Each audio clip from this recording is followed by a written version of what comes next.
Welcome to your ultimate furniture care guide. Are you ready to unlock the secrets to keeping your beautiful new furniture looking brand new?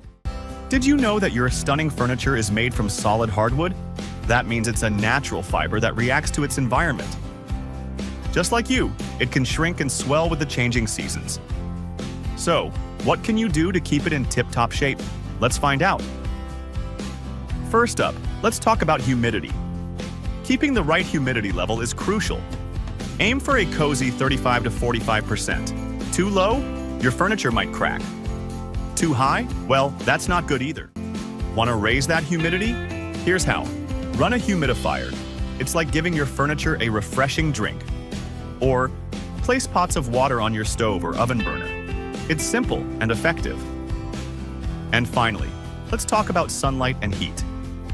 Your furniture loves a good sun bath, but not too much. Avoid direct sunlight and keep it away from heat sources. Think of it as protecting your furniture from sunburn. And finally, where you store your furniture matters.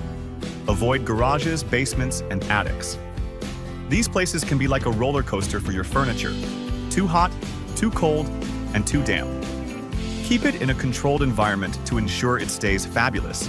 Remember, taking care of your furniture isn't just about keeping it pretty. It's about preserving your investment. So take action today. Control the environment, maintain that humidity, and protect your beautiful pieces. Your furniture will thank you for it. Ready to give your furniture the care it deserves? Start today and watch it shine for years to come. Let's keep that beauty alive. Thank you for joining us on this furniture care journey. Happy caring!